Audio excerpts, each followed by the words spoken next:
ஏற்கனவே நைட்டே வீடியோ போட்டுட்டேன், இருந்தாலும் டபுள் கன்ஃபார்ம் பண்ணியாச்சு. முத்துக்குமரன் தான் வின்னர், சௌந்தர்யா நஞ்சுண்டன் தான் ரன்னர். ஸோ அதில் எந்த மாற்றமும் கிடையாது. நிறைய பேர் விஷால் ரன்னர் அப்படிலாம் சொல்கிறாங்க.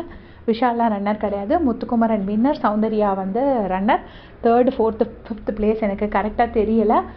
லாஸ்ட் பிளேஸில் பவித்ரா இருக்கிறாங்கன்னு நினைக்கிறேன். 3rd and 4th பிளேஸ் எனக்கு கரெக்டாக தெரியல. தெரிஞ்சால் நான் உங்களுக்கு அப்டேட் பண்ணுறேன்.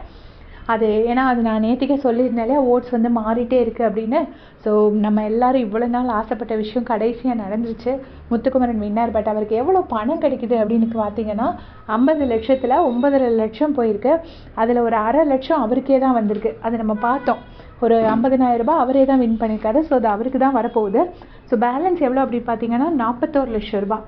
இந்த 41 லட்சம் ரூபாயில் 30% வந்து டேக்ஸுக்கு போயிடும். அந்த டேக்ஸ் போக அவருக்கு 28,70,000 ரூபாய் கிடைக்கும். ஸோ பரவாயில்ல, அதுக்கு மிச்சம் அவரே ஏர்ன் பண்ணிக்குவார். ஏதோ மாமா டிவியால் முடிஞ்சது. அவங்க கொஞ்சம் பணத்தை ஆட்டை போட்டாங்க, அதில் அவங்களுக்கு என்ன சந்தோஷம் கிடச்சதோ நமக்கு தெரியலை.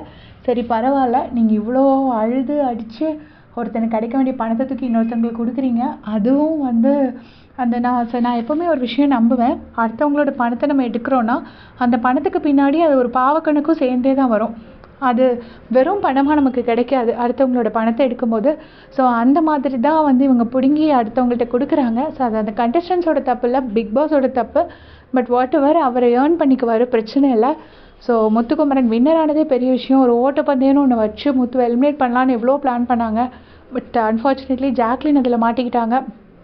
பாவம், ஃபினாலே ஸ்டேஜில் நிற்க வேண்டிய பொண்ணு எவிக்ட் ஆகி போயிட்டாங்க. தீபக் அண்ணாவையும் லாஸ்ட் வீக் எவிக்ட் பண்ணிட்டாங்க. மஞ்சரியும் அதுக்கு முந்தின வீக் எவிக்ட் பண்ணிட்டாங்க. என்னை பொறுத்தளவில் டிசர்விங் கண்டஸ்டன்ஸ் ஃபினாலேயில் இல்லை. பட் ஸ்டில் ஓகே, அவங்கெல்லாம் வந்தாச்சு, இனிமேல் நம்ம சொல்லி பிரயோஜனம் கிடையாது. ஸோ முத்து ஒரு வின்னர் ஆனதே நமக்கு பெரிய சந்தோஷம். உங்களுடைய கமெண்ட்ஸ்